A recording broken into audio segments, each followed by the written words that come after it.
नमस्कार. मी प्राध्यापक संतोष मेंगळ, वाणिज्य विभाग, रयत शिक्षण संस्थेचे Abasaheb Marathe arts and new commerce science college, Rajapur, जिल्हा रत्नागिरी.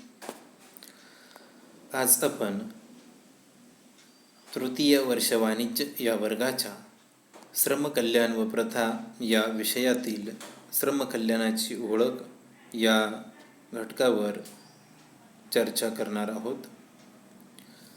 श्रमकल्याण म्हटल्यानंतर कामगार हा घटक आपल्या डोळ्यासमोर उभा राहतो. आजचा जर आपण विचार केला तर कामगार हा एक दुर्लक्षित घटक म्हणून आपल्याला पाहायला मिळतो.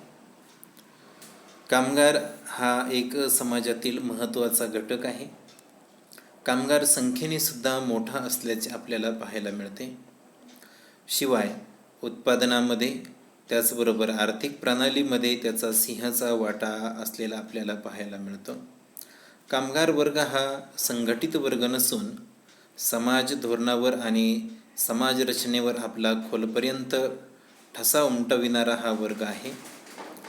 कामगारांमध्ये समाजरचना बदलण्याचे त्याचबरोबर समाजवादाची स्वप्ने प्रत्यक्षात आणण्याचे सामर्थ्य आपल्याला पाहायला मिळते. कामगारांचा जर आपण विचार केला तर कामगारांच्या कल्याणाकडे राष्ट्रीय उन्नतीसाठी सर्वच घटकांनी आत्मीयतेने लक्ष दिले पाहिजे. श्रमिक म्हणजे उद्योजक, कामगार संघ, सेवायोजक, मालक, प्रशासन, सरकार इत्यादींनी कामगार कल्याणाकडे लक्ष देणे गरजेचे आहे. कामगार कल्याण म्हणजे श्रमिकांच्या सुखासाठी, भौतिक जीवनमान सुधारण्यासाठी, त्यांचा औद्योगिक आणि सामाजिक पातळीवर विकास उंचावण्यासाठी केलेल्या कामाचा मोबदला पैशाशिवाय जादा आर्थिकेतर सुखसोयी किंवा सवलती त्यांना देणे. त्याचबरोबर कामगार कल्याणाबाबत उदार दृष्टिकोनातून काही धोरणे राबविणे, त्यांचे राहणीमान सुधारण्यासाठी, त्यांची आर्थिक परिस्थिती स्थिर राहण्यासाठी आणि मुख्य म्हणजे कामाच्या ठिकाणची परिस्थिती सुधारण्यासाठी मालक, त्याचबरोबर शासन, कामगार संघटना, प्रशासन आणि इतर संस्थांनी केलेले प्रयत्न म्हणजे कामगार कल्याण असे आपण म्हणू शकतो. कामगार कल्याणाची किंवा श्रम कल्याणाची संकल्पना पाहण्या अगोदर आपण श्रम म्हणजे काय ते समजावून घेऊयात. साध्या भाषेमध्ये श्रम म्हणजे केलेले कोणतेही शारीरिक कष्ट, त्याला साध्या भाषेमध्ये श्रम असे म्हटले जाते. परंतु श्रमाची व्याख्या जर आपण पाहिली तर त्यातून आपणाला अधिक स्पष्टपणे अर्थ समजेल. आर्थिक मोबदला मिळावा या उद्देशाने मानवाने केलेले कोणतेही शारीरिक किंवा बौद्धिक प्रयत्न म्हणजे श्रम होय, अशी व्याख्या या ठिकाणी आपल्याला पाहायला मिळते. म्हणजेच आर्थिक मोबदला मिळावा या हेतूने ते काम करणे गरजेचे असते आणि ते शारीरिक किंवा बौद्धिक कोणत्याही प्रकारचे असू शकते. आजपर्यंत फक्त शारीरिक कष्ट करणे म्हणजेच श्रम अशी समजूत अनेक लोकांची होती. परंतु बौद्धिक दृष्टिकोनातून केले गेलेले प्रयत्नसुद्धा श्रमच असतात, हेही तितकेच महत्त्वाचे आहे.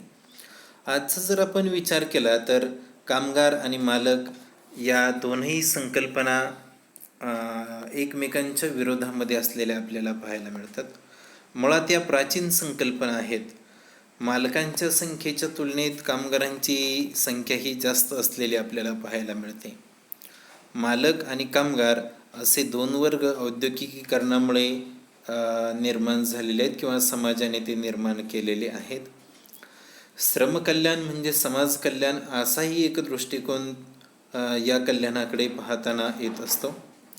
श्रमकल्याण हा किंबहुना समाज कल्याणाचाच एक घटक आहे. शिवाय हे दोन्ही शब्द एकमेकांना पर्याय आहेत. समाज कल्याणामध्ये संपूर्ण मानवजातीचे कल्याण आपल्याला अभिप्रेत आहे औद्योगिकीकरणाचा जर आपण विचार केला तर कामगार आणि मालक ही संकल्पना औद्योगिकीकरणाच्या अगोदरपासून समाजामध्ये रूढ आहे. औद्योगिकीकरणाच्या नंतर श्रमिक ही एक स्वतंत्र प्रवर्ग म्हणून त्याच्याकडे पाहायला सुरुवात झाली.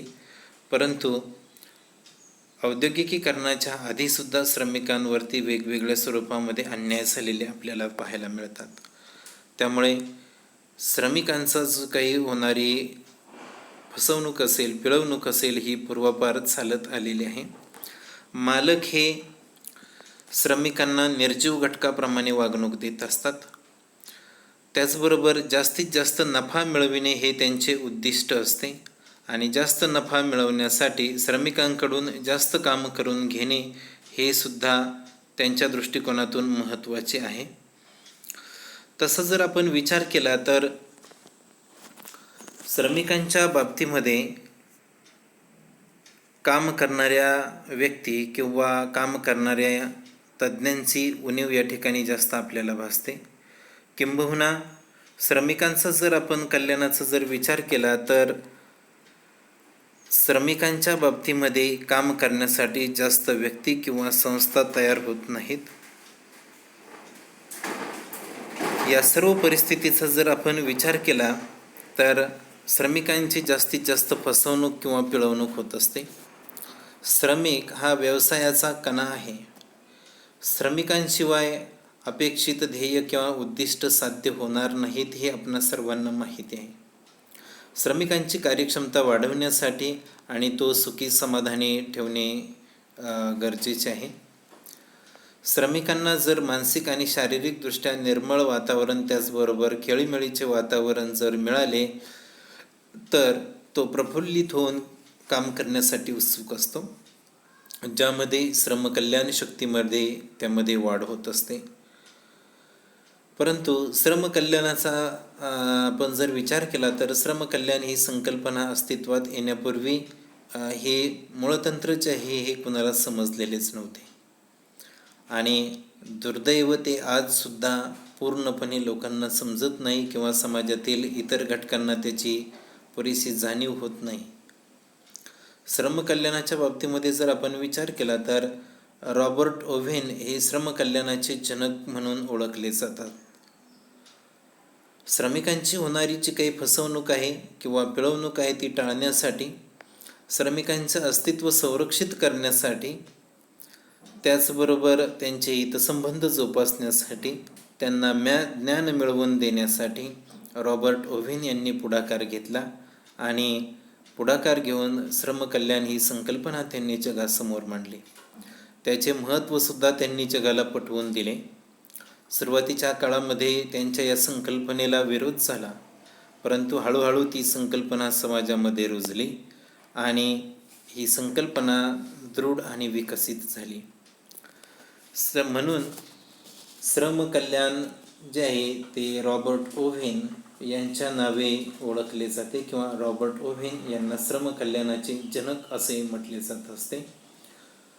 त्यांनी उभ्या आयुष्यामध्ये कामगारांचे कल्याण व्हावे, त्याचबरोबर श्रमकल्याणाच्या विविध संकल्पना जगासमोर याव्यात यासाठी त्यांनी प्रयत्न केले. यानंतर श्रमाची वैशिष्ट्ये या ठिकाणी आपण पाहणार आहोत. प्रथमतः पहिले वैशिष्ट्य म्हणजे श्रम हा एक उत्पादनाचा सक्रिय घटक आहे किंवा श्रमिक हा एक उत्पादनाचा सक्रिय घटक आहे आणि तो सक्रिय असल्याशिवाय उत्पादन होऊ शकत नाही. त्याचबरोबर देशातील आर्थिक विकासाला चालना मिळू शकत नाही किंवा आर्थिक विकास होऊ शकत नाही.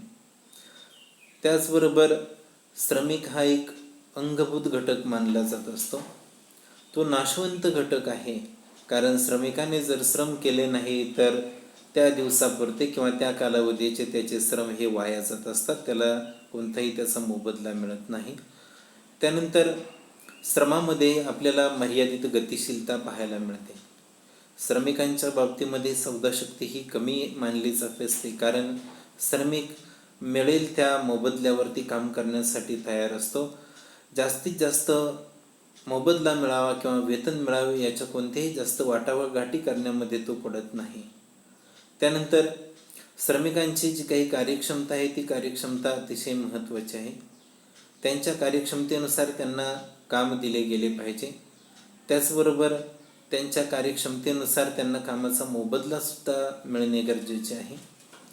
त्यानंतर सर्वात महत्त्वाचं वैशिष्ट्य म्हणजे श्रमिक श्रम विकतो, स्वतःला विकत नाही. याचा अर्थ श्रमिक जेव्हा कामावरती जातो किंवा कामाच्या ठिकाणी काम करतो त्यावेळेला त्याने केलेल्या कामाची किंमत म्हणून त्याला मोबदला मिळतो.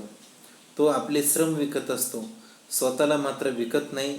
याचाच अर्थ श्रमिकाला समाजातील माणूस म्हणून, एक घटक म्हणून कारखान्यामध्ये किंवा इतर ठिकाणी स्वाभिमान असावा आणि समाजातील इतर घटकांनी सुद्धा त्याला माणूस म्हणून योग्य ती वागणूक देणे गरजेचे असते, कारण तो आपले श्रम विकत असतो. श्रमिक स्वतःला कधीही विकत नाही. त्यानंतर अल्प काळामध्ये अलवचिक पुरवठा श्रमाचा आपल्याला पाहायला मिळतो. अतिशय महत्त्वाचं असं हे वैशिष्ट्य या ठिकाणी आपल्याला सांगता येईल. यानंतर श्रमकल्याणाशी निगडीत असणाऱ्या महत्त्वाच्या काही संकल्पना या ठिकाणी आपल्याला पाहायच्या आहेत. प्रथमतः आपण एकूण कल्याण ही संकल्पना समजावून घेऊयात. एकूण कल्याण म्हणजे काय, तर कामगारांच्या राहणीमानाचा योग्य दर्जा निश्चित करण्यासाठी बौद्धिक व भावनिक त्याचबरोबर नैतिकता यांचा मेळ घालून उच्च राहणीमान प्रदान करणे म्हणजेच एकूण कल्याण होय. एकूण कल्याणामध्ये कामगारांच्या राहणीमानाचा जो काही दर्जा असेल तो निश्चित करणे आणि त्याचबरोबर तो निश्चित करण्यासाठी त्याच्या असणाऱ्या ज्या काही बौद्धिक, भौतिक त्याचबरोबर भावनिक आणि नैतिक गोष्टी ज्या आहेत त्यांचा मेळ त्या ठिकाणी घालून त्याला योग्य असे उच्च राहणीमान प्रदान करणे गरजेचे असते आणि यालाच आपण एकूण कल्याण असे या ठिकाणी म्हणत असतो. यानंतर दुसरी महत्त्वाची संकल्पना जी आहे ती आपण बघणार आहोत ती म्हणजे सामाजिक कल्याण. कामगार हा आर्थिकदृष्ट्या कमकुवत गटामध्ये मोडत असल्यामुळे त्याच्या समस्या सोडविण्यासाठी सामाजिक कार्य या माध्यमातून श्रमकल्याण केले जाते. उदाहरणार्थ शैक्षणिक, वैद्यकीय, सुरक्षा, गृहव्यवस्था त्याचबरोबर मनस्थिती इत्यादी म्हणजे सामाजिक कल्याण असे आपण त्याला म्हणू शकतो. म्हणजेच श्रमिक हा मूळतः कमकुवत गटामध्ये मोडत असतो आणि त्याच्या समस्या ज्या आहेत त्या सोडवण्यासाठी ज्या इतर काही गोष्टी केल्या जात असतात म्हणजेच आर्थिकेतर सुविधा ज्या त्यांना ज्या दिल्या जातात त्यामध्ये शैक्षणिक सुविधा असेल, वैद्यकीय सुविधा असेल, सुरक्षेची सुविधा असेल किंवा इतर काही सुविधा असतील की जे कामगारांचे मनोबल वाढवू शकतात, त्यांना आपण सामाजिक कल्याण असे या ठिकाणी म्हणतो. त्यानंतर तिसरी महत्त्वाची संकल्पना जी आहे ती म्हणजे सापेक्ष कल्याण. श्रमकल्याणाच्या ज्या काही संकल्पना आहेत त्या गतिशील आणि लवचिक आहेत. त्यामध्ये त्या परिस्थिती सापेक्ष संकल्पना आपल्याला पाहायला मिळतात किंवा श्रमकल्याण हे वेळ सापेक्ष आहे. त्याचबरोबर कालसापेक्ष सुद्धा बदल यामध्ये घडवून आणले जात असतात किंवा बदल घडल्याचे आपल्याला पाहायला मिळते. म्हणजेच ही एक सापेक्ष संकल्पना म्हणून सुद्धा श्रमकल्याणाकडे पाहिले जात असते.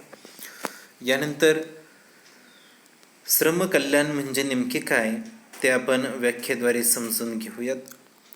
विविध व्याख्यांच्या आधारे श्रमकल्याण ही संकल्पना या ठिकाणी आपण समजून घेत आहोत. प्रथमतः ऑर्थर जेम्स हॉड यांनी मांडलेली जी व्याख्या आहे ती आपण पाहणार आहोत. कामगारांच्या सुखासाठी, त्यांचे भौतिक जीवनमान उंचावण्यासाठी, त्यांच्या बौद्धिक सामाजिक परिस्थितीमध्ये सुधारणा घडवण्यासाठी त्यांना वेतनाव्यतिरिक्त ज्या काही सुखसोयी दिल्या जातात त्यांना कामगार कल्याण असे म्हटले जाते. ऑर्थर जेम्स हॉड यांनी जी व्याख्या मांडलेली आहे त्यामध्ये महत्त्वाच्या काही गोष्टी या ठिकाणी आपल्याला पाहायला मिळतात. ते म्हणजेच कामगारांचे जीवनमान उंचवायचे असेल किंवा त्यांना जर सुखी समाधानी करायचे असेल तर बौद्धिक किंवा सामाजिक परिस्थितीमध्ये सुधारणा घडवत असताना त्यांना वेतनाच्या व्यतिरिक्त ज्या काही सोयीसुविधा दिल्या जातील त्याला त्यांनी कामगार कल्याण असे म्हटलेले आहे. त्यानंतर प्राध्यापक प्राऊड यांनी सुद्धा श्रमकल्याणाची व्याख्या मांडलेली आहे. प्रचलित औद्योगिक अर्थव्यवस्थेच्या अंतर्गत कारखान्यामध्ये रोजगाराच्या परिस्थितीत सुधारणा घडवून आणण्यासाठी सेवा आयोजकांनी केलेल्या प्रयत्नांशी श्रमकल्याणाचा संबंध असतो असे ते म्हणतात. यामध्ये प्रचलित जी काही औद्योगिक अर्थव्यवस्था आहे त्या अर्थव्यवस्थेअंतर्गत कारखान्यामध्ये म्हणजेच रोजगाराच्या ठिकाणी कामगारांना मोबदल्याच्या व्यतिरिक्त म्हणजेच आर्थिक मोबदल्याच्या व्यतिरिक्त सेवा आयोजकांनी काही सुधारणा घडवून आणणे गरजेचे असते आणि आर्थिक मोबदल्याच्या व्यतिरिक्त ज्या काही सोयीसुविधा रोजगाराच्या परिस्थितीमध्ये दिल्या जातील त्याला त्यांनी श्रमकल्याण असे म्हटलेले आहे. त्यानंतर प्राध्यापक रिचर्ड्स यांनीही श्रमकल्याणाची व्याख्या मांडलेली आपल्याला पाहायला मिळते. रिचर्ड्स यांच्या मते आरोग्य, आराम, कार्यक्षमता, आर्थिक सुरक्षितता, शिक्षण व करमणुकीत भर घालण्याच्या उद्देशाने योजण्यात आलेल्या विविध उपायांना श्रमकल्याण असे म्हटले जावे. मुळात श्रमकल्याणाची जी काही संकल्पना आहे त्यामध्ये कामगारांच्या आर्थिक सुरक्षिततेच्या व्यतिरिक्त कर्मचाऱ्यांचे आरोग्य, त्याचबरोबर त्यांना आराम, त्यांची कार्यक्षमता, त्यांना मिळणारे शिक्षण, करमणुकीत भर घालण्याच्या दृष्टिकोनातून ज्या ज्या काही उपाययोजना केल्या जातील त्या सर्वांना श्रमकल्याण असे म्हटले जावे असे प्राध्यापक रिचर्ड्स यांचे मत आहे. त्यानंतर मजूर मंत्रालय भारत सरकारने सुद्धा श्रमकल्याणाची व्याख्या मांडलेली आहे. 1946 साली रेगे समितीच्या अंतर्गत ही व्याख्या मांडलेली आपल्याला पाहायला मिळते. कामगारांचे बौद्धिक, शारीरिक, नैतिक आणि आर्थिक विकासासाठीचे प्रयत्न मालक, शासन अथवा इतर संस्था करत असतात. जे प्रयत्न केवळ कायद्याची अंमलबजावणी किंवा कराराची अंमलबजावणी म्हणून न करता स्वखुशीने केले जातात त्याला कामगार कल्याण असे म्हटले जाते. 1946च्या रेगे समितीने श्रमकल्याणाची व्याख्या करत असताना त्यामध्ये काही महत्त्वाच्या विशेष गोष्टींवरती भर दिलेला आहे. त्यांच्या मते केवळ कायद्याची किंवा कराराची अंमलबजावणी न करता स्वखुशीने कामगारांचे बौद्धिक किंवा शारीरिक, त्याचबरोबर नैतिक किंवा आर्थिक विकासासाठी जे काही प्रयत्न केले जातील त्याला श्रमकल्याण असे म्हटले जावे. म्हणजेच फक्त कायद्याची अंमलबजावणी म्हणून नाही तर कामगारांचे कल्याण करण्यासाठी किंवा कामगारांना शारीरिक स्वरूपामध्ये त्याचबरोबर बौद्धिक किंवा नैतिक स्वरूपामध्ये ज्या ज्या काही सुखसुविधा उपलब्ध करून दिल्या जातील आणि त्या स्वखुशीने असतील तर त्यांना कामगार कल्याण असे म्हटले जावे असे मजूर मंत्रालय भारत सरकारच्या 1946च्या रेगे समितीने म्हटलेले आहे.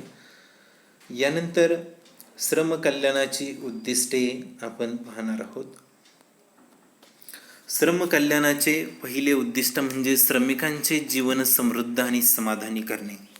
आज आपण पाहतो श्रमिक हा असमाधानी असा घटक आपल्याला पाहायला मिळतो.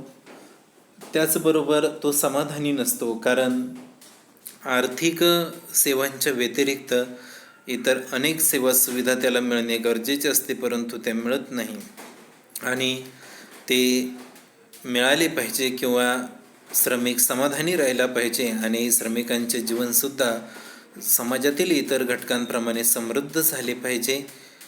हे श्रमकल्याणाचे प्रथम उद्दिष्ट मानले जात असते. त्यानंतर श्रमिकांना पात्रतेप्रमाणे आर्थिकेतर सोयी सवलती उपलब्ध करून देणे. आज आपण पाहतो भारतामध्ये मोठ्या प्रमाणावर कुशल आणि अकुशल कामगारांची उपलब्धता आहे. श्रमिकांना त्यांच्या पात्रतेप्रमाणे रोजगार मिळाला पाहिजे. श्रमिकांना त्यांच्या पात्रतेप्रमाणे बऱ्याच ठिकाणी रोजगार मिळत नाही. त्याचबरोबर आर्थिकेतर सोयी सवलतीसुद्धा श्रमिकांना त्यांच्या पात्रतेप्रमाणे दिल्या जात नाहीत आणि त्या जर मिळत नसतील तर श्रमिकांचा जो काही विकास आहे किंवा त्यांचे कल्याण जे आहे ते होणार नाही. आणि म्हणून श्रमकल्याण जे आहे त्या श्रमकल्याणाच्या उद्दिष्टांमध्ये हे सुद्धा एक महत्त्वाचे उद्दिष्ट आहे की श्रमिकांना त्यांच्या पात्रतेप्रमाणे आर्थिकेतर सोयी सवलतींचा लाभ उपलब्ध करून देणे गरजेचे आहे. त्याचबरोबर श्रमिकांच्या सुखसोयी देऊन मिळकतीत होणारा ताण कमी करणे.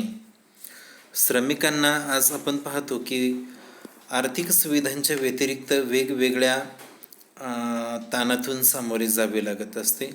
ताणतणावाचे जीवन आजकालचे श्रमिक जे आहेत ते जगत आहेत आणि त्यांचा ताण जर कमी करायचा असेल तर श्रमिकांना काही सुखसुविधा आपल्याला द्याव्या लागतील. त्यांच्या मनामध्ये आणि त्यांच्या गरजेच्या ज्या काही सुखसुविधा आहेत की ज्यामुळे त्यांच्यावरती ताण येत असतो किंवा ते नेहमी ताणतणावामध्ये राहत असतात, अशा सुखसुविधा जर त्यांना कारखान्याच्या ठिकाणी किंवा ते ज्या ठिकाणी काम करतात अशा ठिकाणी जर दिल्यात तर नक्कीच त्याचा फायदा या ठिकाणी होईल आणि मालकांनासुद्धा किंवा सेवायोजकांनासुद्धा जास्तीत जास्त श्रमिकांची उत्पादकता वाढवता येईल. परिणामी व्यवसायावरती त्याचा चांगला परिणाम होऊ शकतो. त्याचबरोबर उद्योगांच्या विकासामुळे उद्भवणाऱ्या समस्यांचे पूर्वानुमान करून ते पुरविणे. श्रमिक ज्या ठिकाणी काम करतात त्या उद्योग व्यवसायांचा विकास भरभराटीने आपल्याला झालेला पाहायला मिळतो किंवा त्यांचा औद्योगिक विकास जो आहे तो मोठ्या प्रमाणावरती होत असतो, परंतु त्यातून श्रमिकांना काही समस्या उद्भवत असतात. अनेक वेळा कामाच्या ठिकाणी निर्माण होणाऱ्या परिस्थितीमुळे श्रमिकांचे आरोग्य धोक्यामध्ये येत असते किंवा इतर काही समस्या उद्भवत असतात. तर अशा समस्यांचे पूर्वानुमान करून ते सोडविणे गरजेचे आहे किंवा त्या समस्या सोडविणे हे सुद्धा श्रमकल्याणाचे एक महत्त्वाचे उद्दिष्ट मानले जाते. त्याचबरोबर कारखान्याच्या सभोवताली सोयी उपलब्ध करून श्रमिक आणि समाज यांच्यामध्ये समन्वय साधणे. कारखान्याच्या सभोवताली म्हणजेच कारखान्याच्या बाहेर काही सोयी सवलती अशा उपलब्ध करून दिल्या पाहिजेत की जेणेकरून श्रमिक आणि समाजातील काही घटक एकत्र येतील आणि समाज आणि श्रमिक यांच्यामध्ये सुद्धा समन्वय राहील. समाजामध्ये सुद्धा श्रमिकांना चांगल्या पद्धतीची वागणूक त्या ठिकाणी मिळेल किंवा त्यांच्याकडे फक्त एक निर्जीव घटक न पाहता माणूस म्हणून सुद्धा त्या ठिकाणी पाहिले जाईल. त्यानंतर श्रमिकांना कामाच्या ठिकाणी योग्य अशी खेळती हवा मिळाली पाहिजे. पुरेसा प्रकाश, त्याचबरोबर पुरेसे वायुविचन किंवा पुरेशी जागा, विश्रांतीगृह, पाळणागृह उपलब्ध करून देणे हे सुद्धा श्रमकल्याणाचे उद्दिष्ट आहे. महत्त्वाचे जर सांगायचे झाले तर अनेक वेळेला श्रमिकांना कामाच्या ठिकाणी योग्य असे वायुविचन नसते किंवा पुरेसा प्रकाश नसतो, पुरेशी जागा त्यांना काम करताना मिळत नाही. कामाच्या वेळेमध्ये त्यांना विश्रांती मिळणे गरजेचे आहे. विश्रांतीगृह नसल्यामुळे विश्रांती घेता येत नाही. त्यांची असणारी लहान मुली जी आहे ते पाळणागृहामध्ये ठेवणे गरजेचे आहे आणि या सुविधा जर नसतील तर त्याचा विपरीत परिणाम हा कामगारावरती झालेला आपल्याला पाहायला मिळतो. आणि या गोष्टी जर आपल्याला उपलब्ध करून देता आल्यात किंवा या सर्व गोष्टी जर आपण उपलब्ध करून दिल्यात तर श्रमिकांचे नक्कीच कल्याण होईल. म्हणून हे सुद्धा एक प्रमुख उद्दिष्ट श्रम कल्याणामध्ये ठेवलेले आपल्याला पाहायला मिळते. त्याचबरोबर श्रमिकांना कारखान्याच्या बाहेरील म्हणजेच शैक्षणिक, वैद्यकीय, वाहतूक, प्रसूतिगृहाची व्यवस्था या सुविधासुद्धा उपलब्ध करून दिल्या पाहिजे. कारखान्याच्या बाहेर याचाच अर्थ कामाचे ठिकाण सोडल्याच्या नंतर श्रमिक आपल्या कुटुंबामध्ये जात असतो आणि आपल्या कुटुंबाच्या सुद्धा इतर ज्या काही समस्या असतात त्या त्याला सोडवाव्या लागत असतात. अनेक वेळेला त्या योग्य त्या ठिकाणी न सुटल्यामुळे श्रमिक जे आहेत ते अडचणीमध्ये सापडत असतात. त्यांच्यावरती काही विविध वेगवेगळी संकटेसुद्धा ओढू शकतात आणि म्हणून श्रमिकांच्या मुलांना शैक्षणिक सुविधा, त्याचबरोबर श्रमिकाच्या कुटुंबातील इतर सदस्यांना वैद्यकीय सुविधा, कामाच्या ठिकाणी ने-आण करण्यासाठीची वाहतूक, महिला कामगारांना प्रसूतीगृहाच्या सुविधा अशा गोष्टी उपलब्ध करून देणे हे श्रमकल्याणाचे उद्दिष्ट ठेवलेले आहे किंवा हे एक उद्दिष्ट श्रमकल्याणासाठी आहे. आणि कामगारांना जर या गोष्टी आपण सुविधांच्या रूपाने जर दिल्या तर नक्कीच कामगार कल्याणामध्ये वाढ झालेली आपल्याला पाहायला मिळेल. त्याचबरोबर कामगार, शासन, मालक, कामगार संघटना यांच्या माध्यमातून कामगारांचे कल्याण करणे. श्रमिकांचे जर कल्याण करायचे असेल तर फक्त सेवा योजक किंवा कोणताही एक घटक कामगारांचे संपूर्ण कल्याण करू शकत नाही. कामगार कल्याणामध्ये मुळतःच आर्थिक आणि आर्थिकेतर सुविधांचा त्या ठिकाणी समावेश केलेला आहे. मग या दृष्टिकोनातून जर आपण विचार केला तर या सोडवण्यासाठी किंवा कामगारांच्या समस्या जर सोडवायच्या असतील तर शासन, मालक, त्याचबरोबर कामगार संघटना या सर्वांच्या माध्यमातून कामगारांसाठी काही विचार करणे गरजेचे आहे किंवा त्यांना वेगवेगळ्या सुखसुविधा देणे गरजेचे आहे. या सर्वांच्या माध्यमातून जर कामगार कल्याणाची संकल्पना राबवण्याचा जर प्रयत्न केला तर नक्कीच कामगारांचे कल्याण होईल. आणि म्हणून श्रमकल्याणाचे हे सुद्धा एक अतिशय महत्त्वाचे असे उद्दिष्ट आपल्याला पाहायला मिळेल. त्यानंतर अन्न, वस्त्र, निवारा या व्यतिरिक्त सुविधा पुरवणे. अन्न, वस्त्र आणि निवारा या प्राथमिक गरजा प्रत्येक मानवाला असतातच, परंतु त्या व्यतिरिक्त आरोग्य, मुलांची शिक्षणे, त्याचबरोबर वाहतूक, प्रवास किंवा इतर ज्या काही गोष्टी असतात की ज्या समाजातून मिळत असतात त्यासुद्धा त्यांना पुरवणे गरजेचे असते आणि बहुतेक वेळा त्या पुरवल्या जात नाहीत. श्रमकल्याणाचा जर आपण विचार केला तर श्रमकल्याणामध्ये अन्न, वस्त्र, निवारा या व्यतिरिक्त असणाऱ्या सुखसोयी सुविधा पुरवाव्यात असे या ठिकाणी या उद्दिष्टामध्ये म्हटलेले आपल्याला पाहायला मिळते आणि ते खरोखर महत्त्वाचे आहे. श्रमिकांना कामाच्या ठिकाणी शारीरिक स्वच्छतेसाठी मुताऱ्या, शौचालये, स्नानगृहे, विश्रामगृहे, पिण्याचे शुद्ध पाणी, उपहारगृहे, भोजनगृहे इत्यादी उपलब्ध करून दिले पाहिजे. म्हणजेच कारखान्यामध्ये जेव्हा श्रमिक कामं करत असतात तेव्हा त्याच्या शारीरिक गरजा ज्या आहेत त्यामध्ये शौचालये, मुताऱ्या, स्नानगृहे किंवा विश्रामगृहे, त्याचबरोबर पिण्याचे शुद्ध पाणी या प्राथमिक स्तरावरती उपलब्ध करून देणे गरजेचे असते. त्याचबरोबर श्रमिकांना कामाच्या ठिकाणी भूक लागल्यानंतर उपहारगृहे किंवा भोजनगृहांची सुद्धा सुविधा असणे गरजेचे आहे. आणि या गोष्टी जर श्रमिकांना उपलब्ध करून दिल्या तर श्रमिकांचे कल्याण आपल्याला करता येईल किंवा श्रमकल्याणाची जी काही संकल्पना आहे ती योग्य पद्धतीने राबवता येईल. म्हणून श्रमकल्याणाचे हे एक अतिशय प्राथमिक स्तरावरती मूलभूत असे वैशिष्ट्य ठेवलेले आपल्याला पाहायला मिळते. त्यानंतर श्रमिकांमधील आर्थिक विषमता आणि विविधता कमी करणे. श्रमिकांमध्ये आज आपण पाहिले की कुशल आणि अकुशल अशा दोन प्रकारचे श्रमिक या ठिकाणी आपल्याला पाहायला मिळतात. अनेक वेळा श्रमिकांना योग्य कामाच्या मोबदल्यामध्ये योग्य वेतन दिले जात नाही. किंबहुना एकच काम करणाऱ्या वेगवेगळ्या लोकांना वेगवेगळ्या प्रकारचे वेतन दिले जात असते. त्यासाठी समान काम समान वेतन अशा पद्धतीची जर काही उपाययोजना करता आली तर त्यातून आर्थिक विषमता जी आहे ती आपल्याला दूर करता येईल किंवा विविधता जी आहे ती दूर करता येईल. आणि श्रमिकांमध्ये असणारी ही जी काही एक समस्या आहे किंवा आर्थिक विषमता जी आहे ती जर आपल्याला दूर करता आली तर नक्कीच श्रमकल्याण या ठिकाणी चांगल्या पद्धतीने राबवले असे आपण या ठिकाणी म्हणू शकतो. त्यानंतर सरकारी किंवा कायद्यातील तरतुदीनुसार मालकाने स्वखुशीने प्रयत्न करणे गरजेचे आहे. श्रमकल्याणाची संकल्पना राबवत असताना कामगार, शासन, मालक किंवा कामगार संघटना यांच्या माध्यमातून वेगवेगळे प्रयत्न केले जात असतात.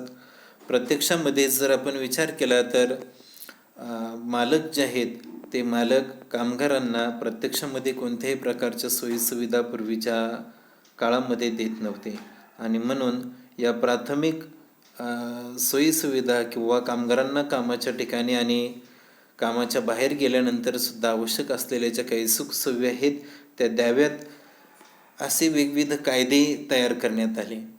तरीसुद्धा मालक फक्त कायद्याची अंमलबजावणी म्हणून काही सुविधा नाममात्र देऊ लागले, परंतु त्या श्रमकल्याणाच्या दृष्टिकोनातून योग्य नाहीत.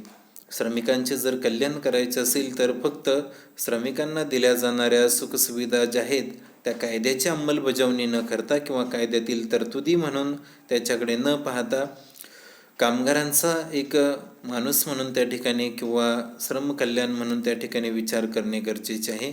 आणि ते जर झाले तरच आजचा जो काही श्रमिक आहे किंवा कामगार घटक जो आहे त्याचा विकास होऊ शकतो. परिणामी उद्योगधंद्यांचा विकास होऊ शकतो, समाजाचा विकास या ठिकाणी होऊ शकतो. आज या सत्रामध्ये आपण श्रमकल्याण म्हणजे काय, त्याचबरोबर श्रम म्हणजे काय, श्रमाची वैशिष्ट्य, त्यानंतर श्रमकल्याणाच्या विविध व्याख्यांद्वारे श्रमकल्याण ही संकल्पना समजून घेतली. त्यानंतर श्रमकल्याणाशी निगडीत असणाऱ्या काही इतर संकल्पना आपण समजावून घेतल्यात आणि शेवटी श्रमकल्याणाची जी काही उद्दिष्ट आहेत ती सविस्तररित्या समजून घेतलीत. धन्यवाद.